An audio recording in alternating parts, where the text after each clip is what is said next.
The following is a special presentation of ABC Sports. And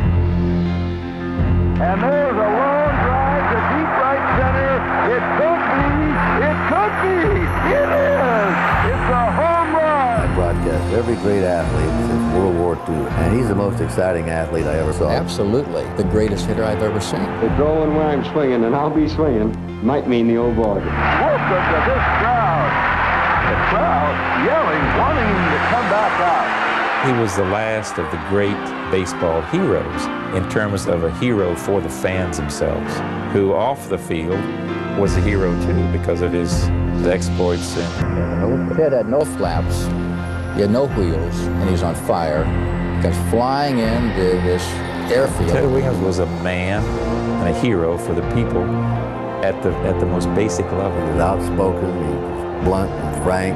He was like a caged lion. Everything was exciting and ready to explode. High drive, going deep. It is a home run. There are three hitters in baseball history that supply power and average: Ruth, Gehrig, and Williams. Williams out hit them both.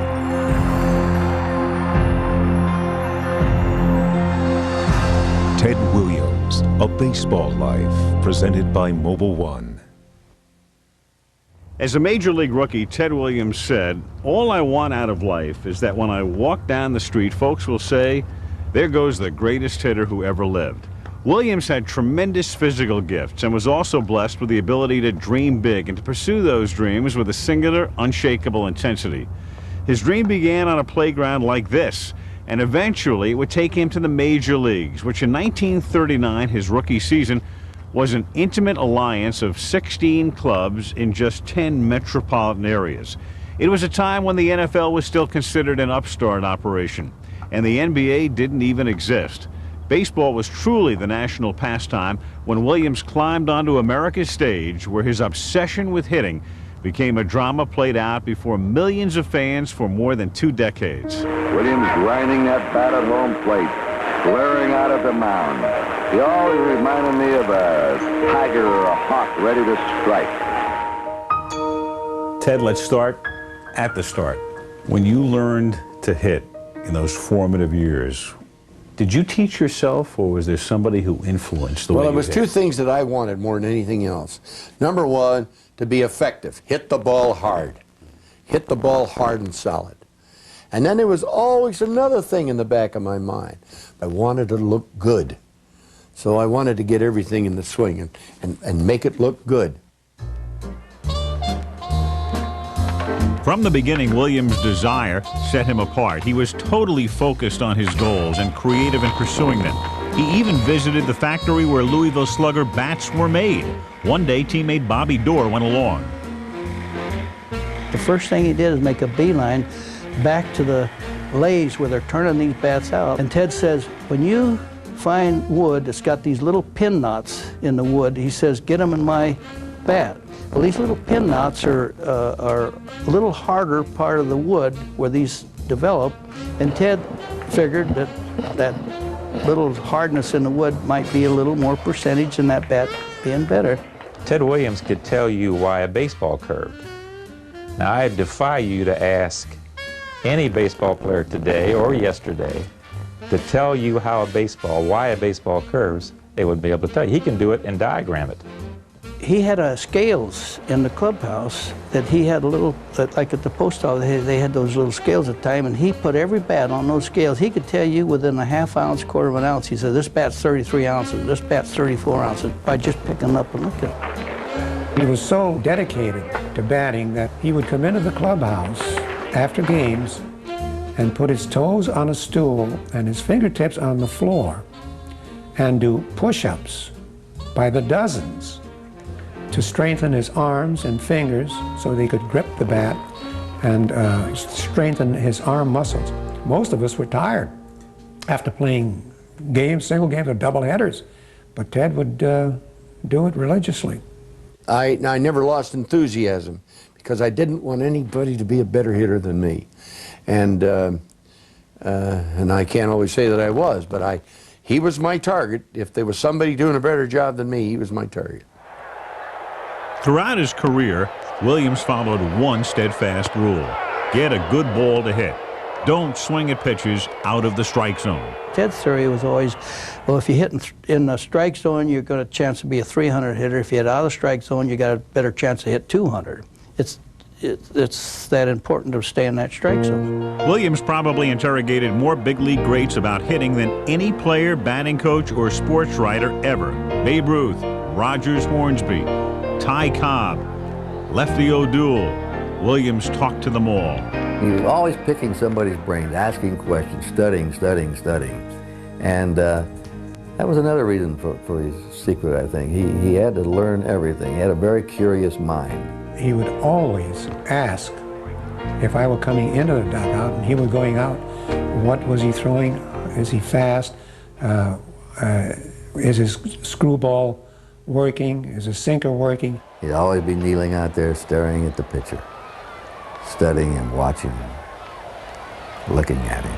He couldn't understand how the young players would go into the clubhouse during the other team's batting practice. How often in your career did you wind up going to the plate feeling unprepared? Never. Never. I never did. I always figured, and I always felt like it was a tough assignment every time I went to plate. Even though some pitchers I could say, well, I can hit this guy. And you know what happened? He'd be 1 for 4 or 0 for 3, and he pitched tough and walked a couple times, and you end up with nothing. So I got pretty early in my career where I never felt cocky about what I was going to do. I felt confident, but never cocky about it. Williams believed it was hitting above all else that brought fans to the ballpark. He had a great saying. He used to tell me, Kurt, when you're 2 blocks away from a major league park and you hear the crowd roar, somebody hit the baseball. Home run, double off the wall, run down plays, cutoffs, somebody hit the ball. What was it about hitting a baseball that you loved the most? Well, it was the crack of the bat, it was the feel of the swing and ball on the bat. You didn't feel anything, but you knew you'd hit it hard. Gee, the greatest feeling in the world is to hit right on the nose. When he stepped in that batter's box, boy, he meant business. He'd grind that bat in his hands, almost grind the sawdust out of it. And look out there at the pitcher, and he was determined. And he was concentrating. And he wanted a base hit. And he'd get one. How much younger do you want to look? The choice is yours when you get rid of gray gradually with Grecian Formula 16. Just comb in this clear liquid and look what happens. Day by day, Grecian Formula replaces gray with natural-looking color. So you decide exactly how much gray you want to lose. Stop and leave a little gray, or keep going till you lose all the gray. How much younger do you want to look? Grecian lets you decide. Liquid, cream, or convenient foam. You are looking at a non-smoker. Haven't had a cigarette in 6 months, or a piece of Nicorette gum in 3. I am a nicotine-free man, because Nicorette helped me get off cigarettes. My way. It eased me down, one craving at a time. I needed less and less and less Nicorette until I needed none. And none is a wonderful number. Nicorette gum will help you quit smoking successfully by helping you control your cravings. You can do it. Nicorette can help.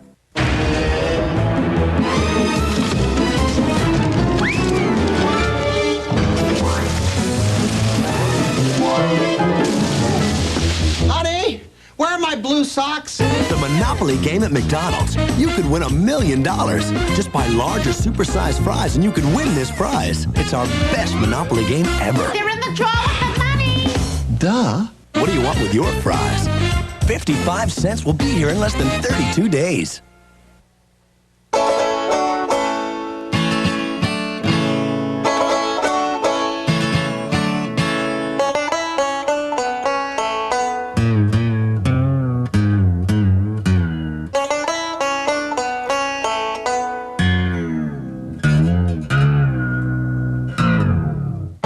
Synthetic motor oil. From 475 degrees above zero to 35 degrees below. Nothing outperforms Mobil 1. So Curtis, if you were playing at Mission Hills, would you go for the 18th green in 2? I would if I could hit it as far as Laura Davies. Do you know how to talk to your kids about drugs? ABC and Peter Jennings will show you how and give you the most important thing, time for Straight Talk on Drugs, tonight.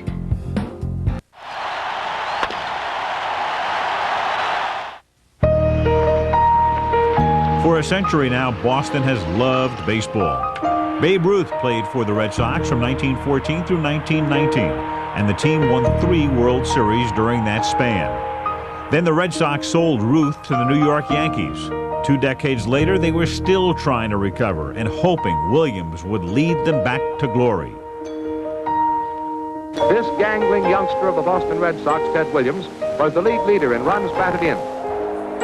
Williams finished that first season with a .327 average and 31 homers. His 145 RBIs is a record for rookies that still stands. The Boston fans loved Williams, and he in turn basked in their adulation. Of his first season in the majors, Williams later wrote, "Every day was Christmas." After the kid's exceptional rookie season, Fenway Park underwent an extensive renovation. The right field fence was moved in 25 feet so that Williams could hit even more home runs. Instead, his home run total dropped, and the Red Sox slid from second to fourth. The press blamed him, and the fans booed him. By and large, they liked Ted.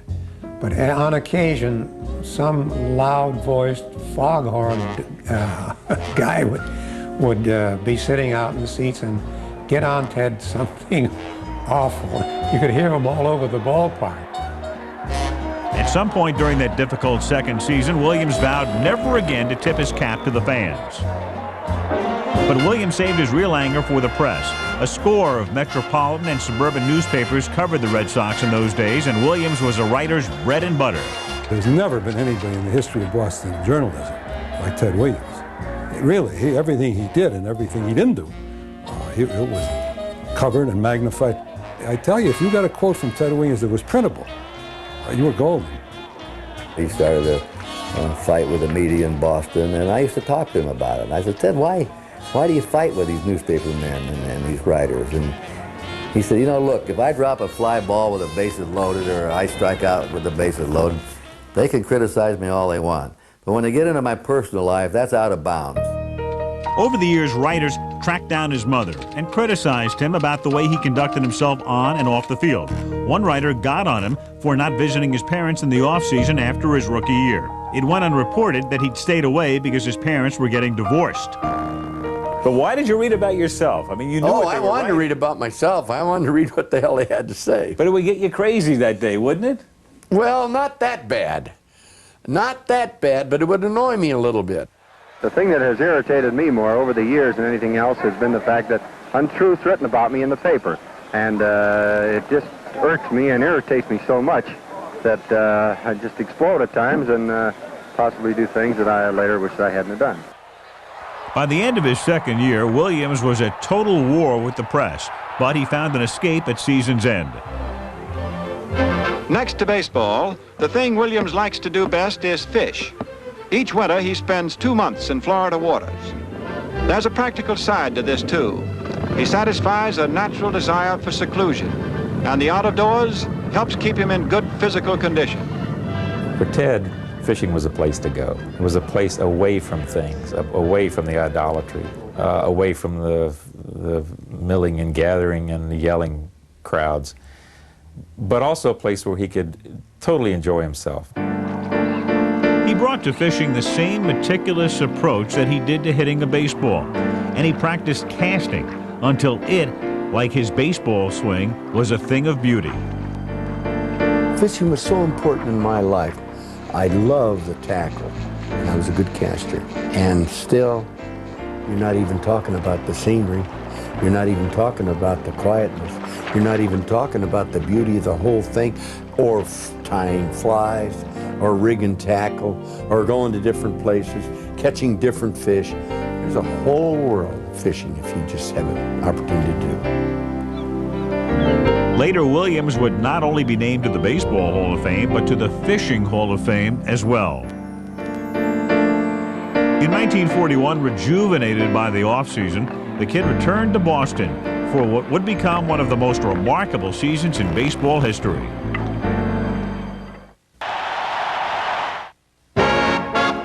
In 1941, Joe DiMaggio and Ted Williams, the two greatest players of their era, held the nation spellbound with their batting feats. The sustained drama created by the two sluggers continued through the last game of the season.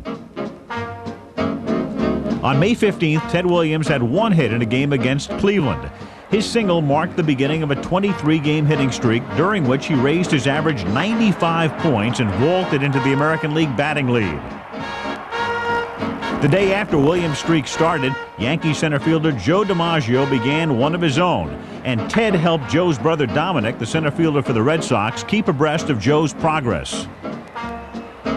During the streak, when we were at home at Fenway Park, I'd be in center field and Ted would be in left, talking to the scoreboard operator, and every so often Teddy would yell over to me, he says, "Tommy, Tommy, Joe got his base hit." He'd get it from the scoreboard operator. On June 29th, he broke the record of 44 straight games set in 1897. Joe DiMaggio, we want you on our side.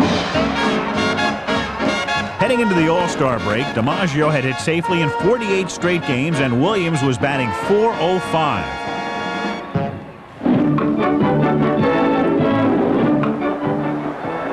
Well, if it's stars you want, here's the whole constellation at the All-Star game. The American League was trailing by a run when the Kid came to bat in the bottom of the ninth. How do you like this for our setting? 2 outs. The tying run at third, the winning run at first, last half of the ninth inning, and the 400 hitter of today at the plate, Ted Williams. Paso pitches, Williams swings, there's a high drive, going deep, deep. It is a home run against the tip top of the right field stand. And I hit a home run that won the game for the American League. Now that was one of the things that I often thought about. You know, you think about the great hitters, you think about the World Series, you think about the All-Star game possibly. And there I was, and I hit that ball. That was probably my happiest moment, that I hit that ball and I felt like King Farouk going around the bases, I'll tell you that. Yes, hitting that home run in the All-Star game in the ninth inning was certainly a big thrill, and I'll never forget the rest of my life.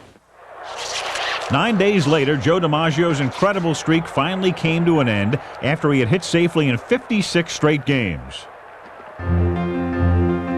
At that point, the focus shifted back to Williams' bid to become the first player to hit 400 since 1930. He began the final day of the season, a doubleheader in Philadelphia, batting .39955, which rounded off to 400. Red Sox manager Joe Cronin gave Williams the option of sitting out those last 2 games to preserve his average. Ted said, under no circumstances will I stay out. If I'm going to hit 400, I'm going to hit it all the way through. He wanted to earn everything. He wanted to, he just had that drive in him, that burning pride, that burning desire. And he wanted to do it his way, and that's the way he was going to do it. As Williams stepped into the batter's box for his first at-bat, umpire Bill McGowan moved in front of the plate and began sweeping it off. Without looking up, he said, "To hit 400, you've got to be loose." Well, Williams went 4 for 5 in the first game and continued his hot pace in the second, going 2 for 3. He raised his average 6 points that day, finishing the year at .406. 1941 is the thing till somebody else hits 408 or 10 that I'll probably be remembered the most in, but those were a long ways from being my best years. So if you look at your career as a whole, then you're going to tell me that 1941 was maybe your 4th or 5th best season? I'd say it's my 3rd or 4th best season. Yeah, I think that. You look it up for fun. You look it up for fun. I'll have a little note and say, by God, you're right. Williams undersells that season. His slugging percentage that year is the best in the majors over the last 64 years. And he also set a major league record for on-base average that still stands. Joe's hitting streak was immediately recognized. Ted's feat of hitting .406 has grown in stature as each passing year has gone by, and it gets bigger and bigger all the time. But as the 1941 season became history, war loomed, and the stars of the national pastime would not escape the call to duty.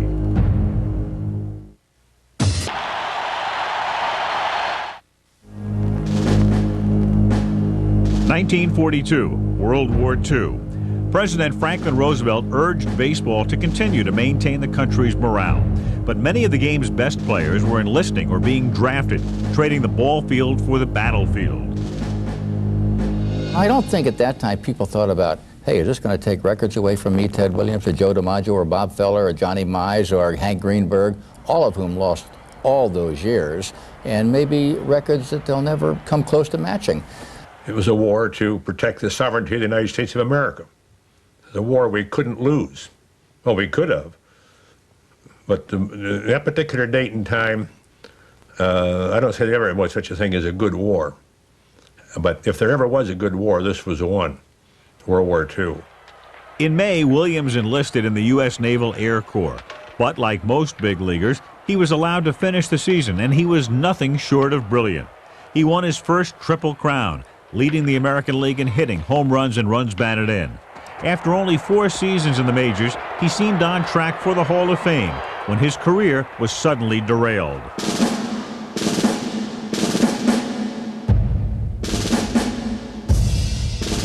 In December 1942, the splendid Splinter was in basic training.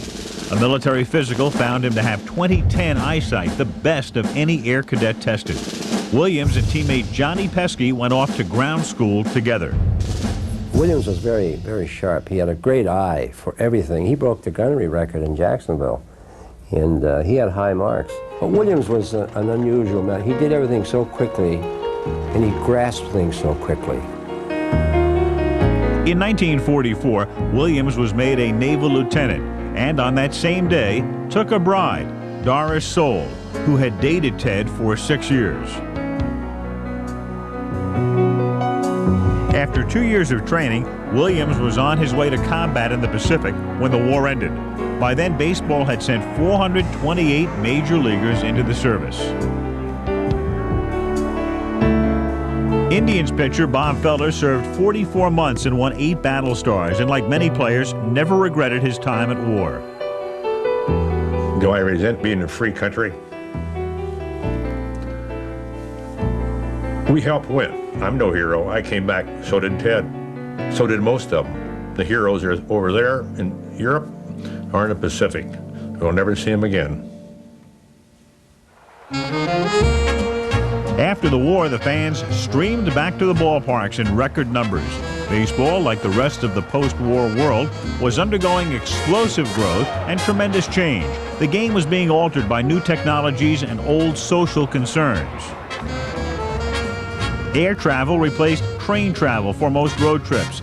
Night baseball became commonplace, and television greatly expanded the game's visibility. And of course, the Brooklyn Dodgers broke baseball's color barrier when they signed Jackie Robinson. However, one thing remained the same. Ted Williams was still the best hitter in baseball. Having completed his military service in the Marines, Ted Williams returns to spring training in Sarasota, Florida. Despite his 3-year absence from the game, Williams was as good as ever in 1946, leading the league in home runs and runs batted in at the All-Star break, with the Red Sox in first place. Because he was a dead pull hitter, teams began to employ an exaggerated shift against Williams, but it hardly slowed him down. In a late-season game, Ted used the shift to his advantage, hitting a ball down the left field line for the only inside-the-park homer of his career. He is fumbling for it in a drain ditch at the fence in left center. Ted digs for third. Cronin flags him home. And Ted streaks across the plate to beat Cleveland 1-0. That hit clinched Boston's first pennant since 1918, the year of Williams' birth, and helped earn him his first MVP award. Let's have a look at the starting lineups for the Boston Red Sox.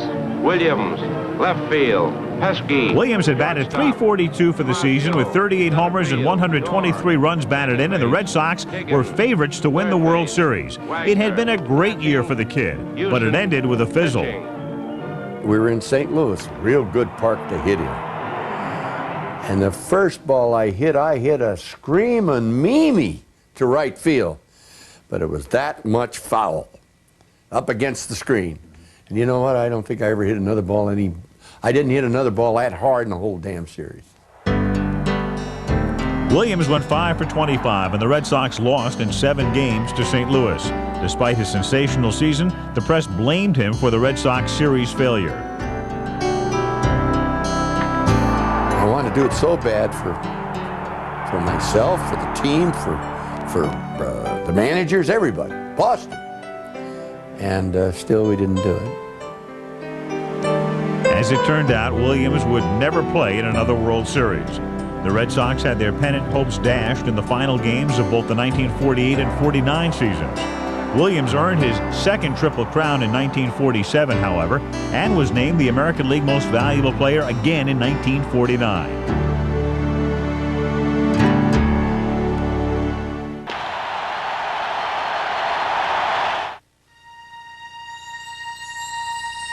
By 1952, Ted Williams was in his 11th season with Boston.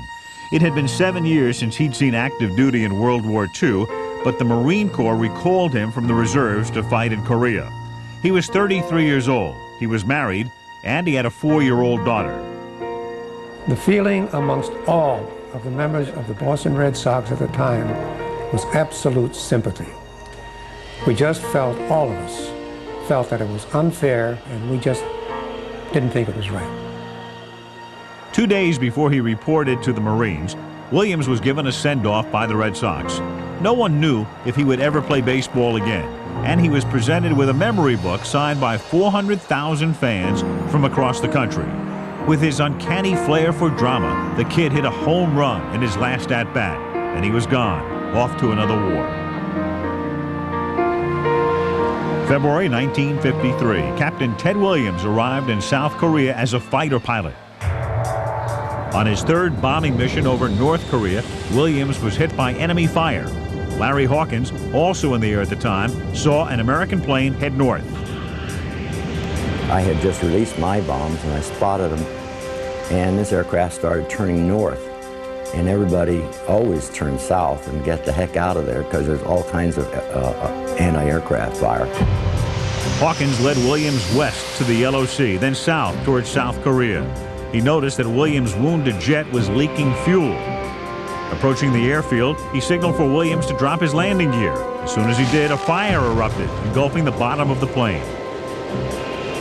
But then all of a sudden I saw the gear come up, and then I knew what he was going to do. He's going to land that belly up. Ted had no flaps, he had no wheels, and he's on fire. He comes flying into this airfield, probably 200 miles plus, hits and skids 5,000 feet. When the plane skidded to a stop, he jumped free as the F-9 melted down on the runway. Does anything scare you? I was scared when I was flying that plane. I knew I was on fire over the enemy. And you know what I said? If there's a son of a bitch in heaven that can do anything to help me, now's the time. Williams was back in the air the next day. He flew another 36 missions in Korea, many of them as the wingman for another famous Marine pilot, John Glenn. Ted was excellent. You know, he was a great pilot, and he got in there and mixed them up right along with everybody else. Who knows what records he might have set had he not been interrupted in his career on 2 different occasions. But he didn't sit around and gripe about it all the time. He came out, he did his job, and that was it. And I admired him for it. All told, Williams missed 4.5 seasons during his 2 tours of military duty. While he earned a Presidential Medal of Freedom, any chance he might have had at several career records was gone. His record, his numbers would be astronomical if you took nearly 5 years and put him back into baseball that he missed in his prime in World War II and then in his mid-30s in Korea. If you put those 5 years back in there, he'd have had astonishing numbers. When it was all over, did that gnaw at you, the fact that I could have done something that really would have been spectacular? No, it didn't. I'll tell you why. In the first place, those are all hypotheticals. He could have done this and he could have done that. I know what I did, and I know my totals would have been bigger. But it was something that everybody had to do, and so I didn't miss those 3 years that I had to go into World War II. But I felt a little bad about the Korean experience because I knew I lost a couple of years there that, boy, I'll tell you, a lot of people didn't have to even think about it, but here I was in the service again. Marine Captain Ted Williams arrives at Moffett Field, With just typical seasons for him, Williams would have pushed his career numbers to about 3,400 hits, nearly 700 home runs, and 2,400 runs batted in, which would have been a major league record. Williams returned for the final 2 months of the 1953 season and batted .407 in 37 games. He was the only player remaining from the 1946 World Series team, and the Red Sox were no longer pennant contenders.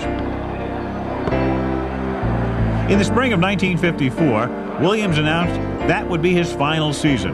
He was tired, injured, and going through a divorce. Then a remarkable encounter with a stranger made him wonder about his place in the history of the game. I was in the railroad station, and a guy came in there, and his name was Ed Mifflin. He said, you don't want, I don't know who the player was now, he said, you don't want him to have driven in more runs than you, because I was talking about quitting. And I thought, no, I don't, but I didn't say that. And then he said, you don't want this guy to have more home runs than you hit in the big leagues, do you? And I thought to myself, no, I don't.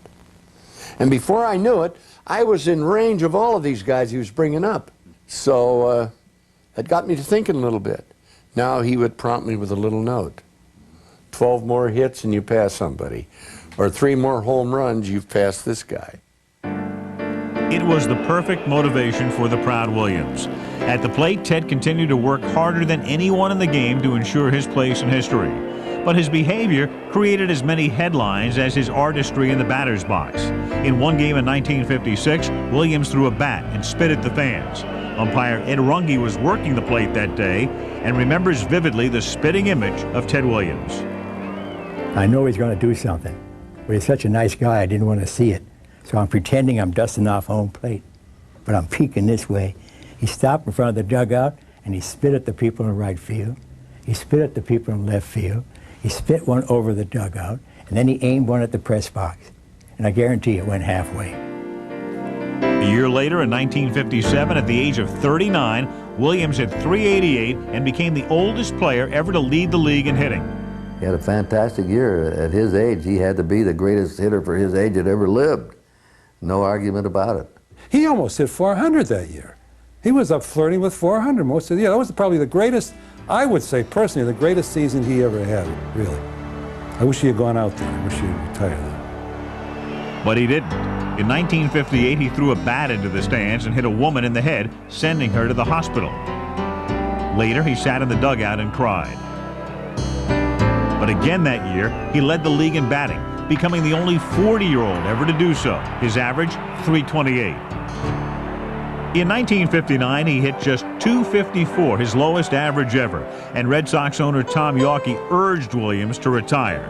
But he came back for one more season. And in 1960, he batted .316 with 29 home runs. He had played a full 7 seasons since serving in Korea, but he knew the end was at hand. I remember one day I was standing on second base, and it was the 8th inning, important run, and I looked at the home plate, then I looked back to second base, see where they're playing. And when I did that, I said, Jesus, that's a long ways. Felt like a long ways. Williams, A Baseball Life, presented by Mobil 1. Brought to you by Mobil Motor Oil. At Mobil, we've been changing oil for over 125 years. Goodyear, #1 in tires. And Head & Shoulders, because great hair can't have flakes. On September 28, 1960, a cold, gray Wednesday in Boston, just over 10,000 fans came to Fenway Park to see what turned out to be Ted Williams' final game. I'll never forget that day. As I started in through the Red Sox clubhouse, Johnny Orlando, who was a clubhouse boy, and Ted's pal called me over. He says, don't say anything. He says, this is Ted's last game ever. So what do you mean? We got 2 or 3 games with the Yankees left this weekend. No, this is it. He says, just don't say anything to anybody. Before the game, the Red Sox honored Williams in a simple ceremony. And then it came my turn to introduce Ted Williams. I talked about his pride, his burning drive, the hours of practice he put in, the desire that he had. And when I got through introducing, and I said, now, ladies and gentlemen, the greatest hitter that ever lived, Ted Williams. In Williams' short speech, he thanked the fans and took one final jab at the sports writers, dubbing them the Knights of the Keyboard. In the first inning, he walked and scored a run. He almost hit a home run in the 5th. Then in the 8th, he faced Jack Fisher, who'd been born the month before Williams had entered the majors. And listen to the ovation. What an ovation for Ted Williams. The first pitch to Williams. He swings and misses. 0-1. He threw one ball, and he thought he threw it by me. And it looked as big as a cantaloupe coming up there. And I swung. I was sure I was going to rip that one. And I missed it. My only guess now is that I was in front of it. That's the impression I got.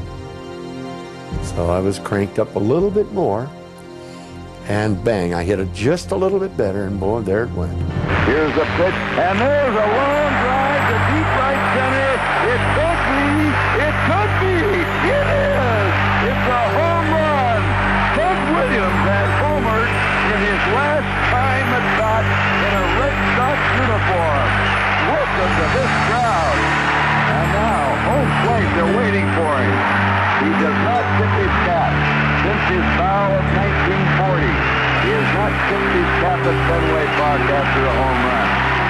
Hell of a thrill for me. I never even thought about it. I never imagined it. Geez, I never even give it a thought. But now I get more credit for that than maybe the other 2,000 hits I got. I really got caught up. I broke my promise to Johnny Orlando. I got so excited and so into the thing. Williams has homered in his last time at bat in a Red Sox uniform. In the top of the 9th inning, Carroll Hardy, Ted's late inning stand-in, replaced him in left field. Now he's got to run in, and he got the whole place to himself. And he never tipped his cap, And everybody figured, well, now he's going to tip his cap, and he didn't. He ran all the way in from left field, never tipped his cap, never waved goodbye, down into the dugout, and he was gone. It remains the most memorable exit in baseball history, scripted by one of the most colorful and contrary characters to ever play the game.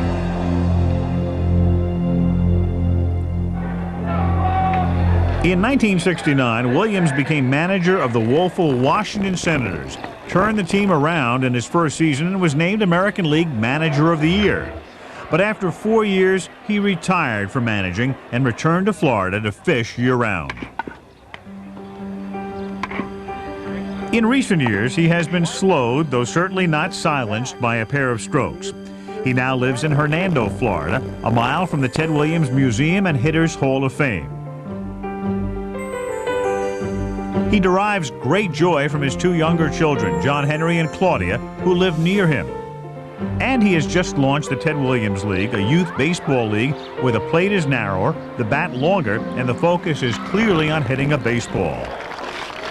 He travels only occasionally, such as in 1996 when the city of Boston named a new harbor tunnel in his honor.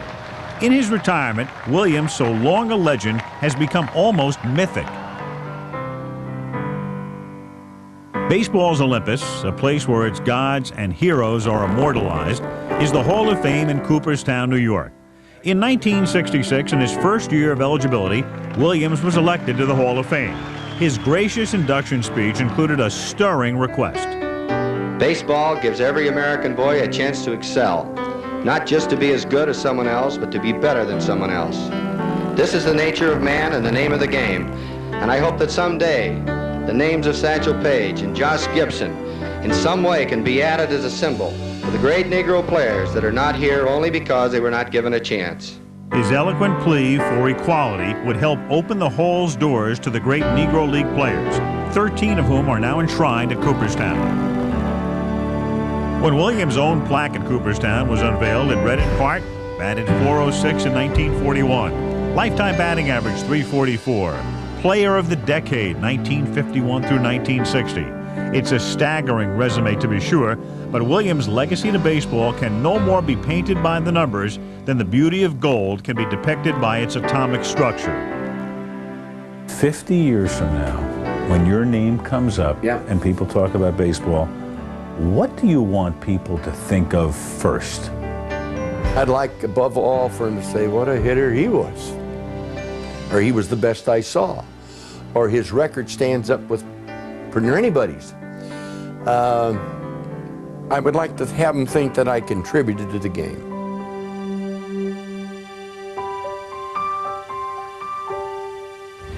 Ted Williams left the game as the centerpiece of some of its more familiar memories. Dramatic home runs, tempestuous tantrums, the .406 average. Did he realize his dream? Well, only the kid and the babe rank in the top 10 in both career batting average and career home runs. Was he the greatest hitter of all time? Well, that's one of those questions answerable only by fans and historians on an individual basis. But what's clear is that no one studied the art of hitting in all of its infinite detail or understands more about that art than Ted Williams, a man whose name will forever be intertwined with the very essence of the game of baseball. The thing of it is, whatever you think your best position hitting the ball, now there's my best position, right there. See my hand? So the other one has to come pretty near. I can't hit like that, and I can't hit like that. They both have to be right in there together. As one. Right, as one. And that's the reason I think that Musial used that little, oh, his bat was like that. Little bitty old thing. Nothing. But he made a tune out of it. As I have the bat, and I'm going to swing, boom.